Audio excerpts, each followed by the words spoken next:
Hello আমার দুষ্টু প্রিয় মিষ্টি বন্ধুরা। বন্ধুরা, তোমরা সকলে কেমন আছো? আশা করি তোমরা সকলে অনেক অনেক ভালো আছো। বন্ধুরা, তোমাদের জন্য নতুন একটি গল্প নিয়ে চলে আসলাম। বন্ধুরা, গল্পটি শেষ পর্যন্ত দেখলে আপনাদের দাঁড়িয়ে যাবে, আপনারা হাতের কাজ করতে বাধ্য হবেন। চলুন বন্ধুরা, কথা না বাড়িয়ে গল্পটি শুরু করি। রুবায়েতরা বসল দ্বিতীয় বৈঠকে। আয়েশা খানম তিতানকে নিয়ে আগেই ভেতরে চলে এসেছিলেন। স্টেজে বধূ বেশে বসে থাকা তহুরার সাথে কথা বলছিলেন। রুবায়েত আসতেই টেবিলে এসে বসলেন। রুবায়েত চেয়ারে বসে তিতানকে নিজের পায়ের উরুর উপরে বসাল। ক্যাটারিং বয় এসে খাবার সার্ভ করতেই রুবায়েত তিতানকে আগে খাইয়ে দিতে লাগল এক একটা লোকমা। তাজরিন আয়েশা খানমের পাশে বসেছে, আর চোখে দেখতে লাগল। তখনই তহুরার বাবা নিজাম উদ্দিন এসে টেবিলের পাশে দাঁড়িয়ে রুবায়েতের সাথে কথাবার্তা শুরু করলেন। রুবায়েত হাসি মুখে তার সাথে কথা বলতে ব্যস্ত হল। তাজরিনের কানে কথাগুলো আসছিল। নিজাম উদ্দিন রুবায়েতকে জিজ্ঞাসা করছেন, তা তুমি বিয়ে করছো কবে বাবা? রুবায়েতের মুখ কিঞ্চিত বিবর্ণ হল একথায়। মনে হল প্রশ্নটা ঠিক ওর পছন্দ হয়নি। তাজরিন উকি দিয়ে খেয়াল করল। রুবায়েত হাসার চেষ্টা করে জবাব দিল তখন, বিয়েশাদি আর করছি না আঙ্কেল, একটাই করেছিলাম জীবনে, ব্যাস ওই অবধিগু। নিজাম উদ্দিন আর কথা বাড়ালেন না। ব্যস্ততা দেখিয়ে অন্যদিকে চলে গেলেন মেহমানদের খাতিরাতন ঠিকমতো হচ্ছে কিনা তা দেখতে।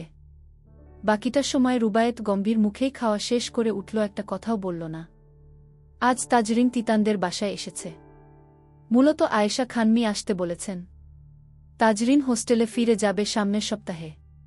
তিতানের সাথে গত কয়েকদিন যাবত সাক্ষাৎটা বেশি হয়েছে ওর। বিয়ের অনুষ্ঠান শেষ করে ফেরার পর টানা 4 দিন তিতানের সাথে সকাল বিকাল কোয়ার্টারের আড্ডাস্থলে দেখা সাক্ষাৎ হয়েছে। অনেকটা সময় নিয়ে গল্পাড্ডা চলেছে। তিতান এখনও জানে না তাজরিন কিছুদিনের মধ্যেই এখান থেকে চলে যাবে, তবে আয়েশা খানম জানেন। এজন্য তিনি তাজরিনকে নিজেদের বাসায় আমন্ত্রণ জানিয়েছেন। তাজরিন এসেই তিতানকে নিয়ে ড্রয়িং রুমে বসে গেছে লুডু খেলতে। লুডুর ছক এবং লুডুর গুটি তাজরিনই এনেছে। আগে কখনো লুডু খেলেনি তিতান, এ সম্পর্কে জানেও না তেমন। তাই নতুন খেলাটা ওকে বেশ কৌতূহলী করে তুলেছে। অবাক চোখে তাকিয়ে তাকিয়ে দেখছে সবটা। তাজরিন ওকে খেলার নিয়ম শিখিয়ে পড়িয়ে দিচ্ছে। তখন সকাল 10:30। রুবায়েত প্যারেড শেষ করে বাসায় এসেছিল মিনিট 20 জন্য। নিজের রুমে ছিল। আবারও ক্যান্টনমেন্টে যাওয়ার জন্য রুম থেকে বের হতেই ড্রয়িং রুমের ফ্লোরে হাত পা ছড়িয়ে ছিটিয়ে তার ছেলেকে এবং সামনাসামনি একজন দামরিকে বসে থাকতে দেখে ভ্রুদ্বয় স্বয়ংক্রিয়ভাবে কুঁচকে গেল তার। ঘড়ির বেল্ট লাগাতে লাগাতে রাশভারী স্বরে আদেশের সুরে বলল, ফ্লোরে বসতে বহুবার নিষেধ করেছি আমি, তারপরও ফ্লোরে বসেছ তুমি গু। বাবার কণ্ঠস্বর শোনামাত্র চমকে তাকালো তিতান। তাজরিন মাত্র এসেছে বিধে জানত না রুবায়েত বাসায় আছে। এ সময়ে তো ক্যান্টনমেন্টের থাকার কথা। তিতান নিজে উঠে দাঁড়িয়ে তাজরিনের হাতের বাহু ধরে টেনে তাগাদা দিল ফ্লোর ছেড়ে উঠে পড়ার। তাজরিন একনজোরে রুবায়েতকে দেখতে দেখতে লুডুর ছক ও গুটি নিয়ে উঠে সোফায় গিয়ে বসে পড়ল। তিতান ওর সামনে বসে বাবার দিকে তাকিয়ে বলল, পাপা আমলা লুডু খেংচি আতো না, আমাদের সাথে লুডু খেলু উ। না শোনা, আমার লেট হয়ে যাচ্ছে গি। না পাপা আতো উ। তিতান হাত পা ছড়িয়ে বসল। এখনই কান্না শুরু করবে বোধ হয়। রুবায়েত পকেটে হাত রেখে কিছুক্ষণ ছেলের ভাবভঙ্গি দেখল ঠোঁট চেপে। তারপর একটা দীর্ঘশ্বাস ছেড়ে এগিয়ে গিয়ে সোফার সামনের ফ্লোরে হাঁটু গেড়ে বসে তাজরিনের হাত থেকে লুডুর গুটি নিতে নিতে বলল, ওকে জাস্ট এক দান উ। না পাপা, উনি কোনো দান। ইয়ে।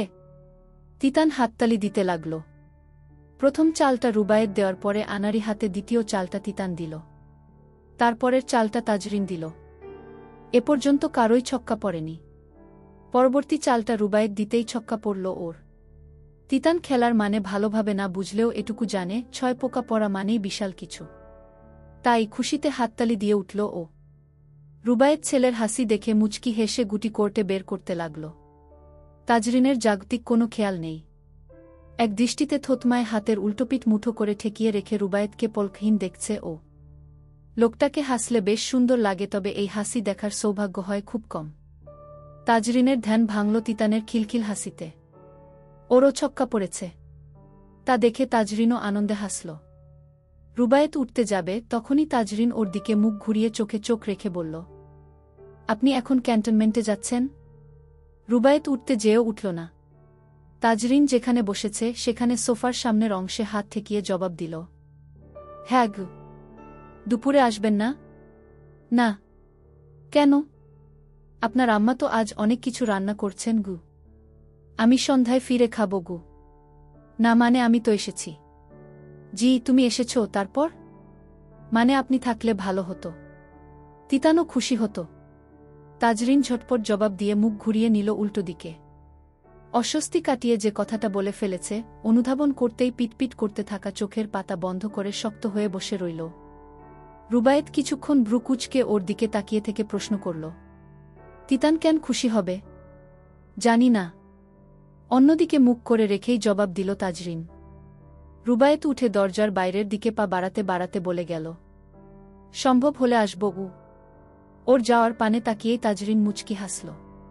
তিতানকে জড়িয়ে ধরে হেলতে দুলতে হাসতে হাসতে বলল, লাড্ডু রে, তোর বাপ তো সেই একটা মাল রে। কিতা? তিতান বুঝল আনন্দের কিছু ঘটেছে, কিন্তু তা ঠিক কি সেটা বুঝতে পারেনি। তাজরিনের কথার মানেও নয়। তাই তাজরিন জড়িয়ে ধরা অবস্থায় ছোট্ট গোলগাল মুখখানা তুলে ঠোঁট উল্টে কৌতূহলী হয়ে প্রশ্নটা করল। মুহূর্তেই তাজরিন থতমত খেয়ে স্বাভাবিক মুখ করে ছটফটে কণ্ঠে জবাব দিল, না তো কিছু না। আয় খেলতে বসি গু। তাজরিন হোস্টেলে ফিরবে আর দুদিন পরেই। বেশিরভাগ পোশাক আশাক এবং জিনিসপত্র ব্যাগে গুছিয়ে রাখা হয়ে গেছে। একদিন তাজরিন দিনের বেশিরভাগ সময় তিতানের সঙ্গে কাটিয়েছে। হয় ওকে নিজেদের ভবনে নিয়ে এসেছে, না হয় আয়েশা খানমের অনুরোধে ওদের ভবনে গিয়েছে। প্রায় প্রতিদিনই বেশ কয়েকবার করে সন্ধ্যার সময়টাতে রুবায়েতের সাথে দেখা হয়েছে ওর। রুবায়েত নিজের কাজেই ব্যস্ত থাকে বেশিরভাগ সময়। দেখা হলেও সৌজন্যতাবোধে হাসি মুখে দু একটা কথা বলে। ওগুলোকেই বিশাল কিছু ভেবে বসে আছে তাজরিন। মাথা থেকে সরাতেই পারছে না। বরং যত বেশি সরাতে চাইছে ততই আরও মস্তিষ্কে গেঁথে যাচ্ছে, প্রতিটা নিউরনের মাঝে মিশে যাচ্ছে। তাজরিন নিজ ঘরে অস্থিরভাবে পায়চারি করছিল। এখন সবে সন্ধ্যা 6টা। মনের ছটফটানি কোনোভাবেই দূর করতে পারছে না তাজরিন। রুবায়েত কি ফিরেছে কোয়ার্টারে? হয়তো হ্যাঁ। তাজরিনের ফোনে রুবায়েতের নাম্বারটা সেভ করা ছিল। কমিউনিটি সেন্টারের সেই ঝামেলার পরেই রুবায়েত নিজে নাম্বার দিয়েছিল তাজরিনকে। তবে সেই ঝামেলার কথা ওর বড়ভাইকে বলেছে কিনা তা জানে না তাজরিন। কারণ পরবর্তীতে বড়ভাইয়ের কোনোরকম প্রতিক্রিয়া দেখেনি ও। তাজরিন এতক্ষণ অনবরত করতে থাকা পায়চারি থামাল। বেডসাইড টেবিল থেকে বোতল তুলে ঢকঢক করে পানি পান করল। পুরো বোতলের পানি শেষ করে ক্ষান্ত হল। এরপর বিছানার উপর বসে অনেকক্ষণ ভাবনা চিন্তা করল। নিজেকে নিজে বোঝাল, প্রশ্ন করল। কোনোভাবেই মন মানতে পারল না। সবাইকে বুঝ দেওয়া যায়, কিন্তু মনকে কোনো বিভ্রান্তিকর বুঝ দিয়ে থামানো যায় না। এই বিভ্রম থামারও নয়। মনস্তাত্ত্বিক যন্ত্রণা থেকে বাঁচতে অতঃপর তাজরিন গুরুতর সিদ্ধান্তটা নিয়েই ফেলল। বালিশের পাশ থেকে সেলফোনটা তুলে রুবায়েতের নাম্বারটা কল লিস্ট থেকে বের করে চটজলদি কল দিয়ে বসল ঝোঁকের বসে। প্রথম দুবার রিং বেজে কল কেটে গেল। পরবর্তীতে আবারও কল করতেই রিসিভ হল। তাজরিন কিছু বলার আগেই ওপাশ থেকে পুরুষালী কণ্ঠস্বর শোনা গেল, হ্যালো, কে বলছেন? আসসালামু আলাইকুম। আমি তাজরিন বলছিলাম ঘ। ওয়ালাইকুমুসসালাম। ওহ তুমি কল দিয়েছ কেন? আপনি কোথায় এখন? বাসায় উ।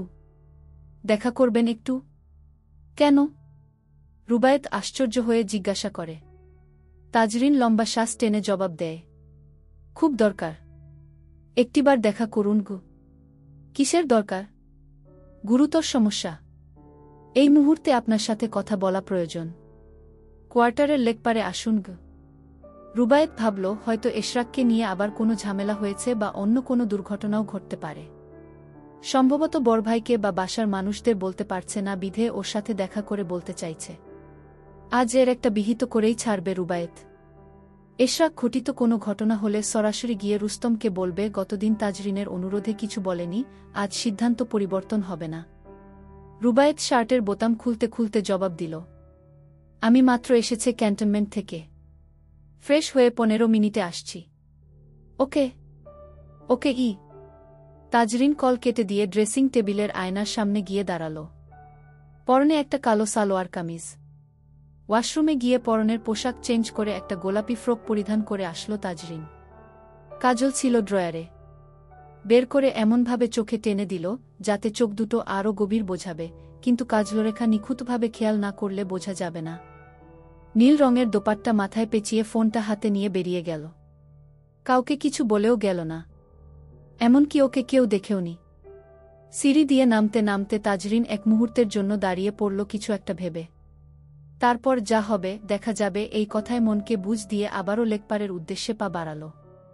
সামনে কোনো খাদ আছে কিনা তা সম্পর্কে অবগত নয়।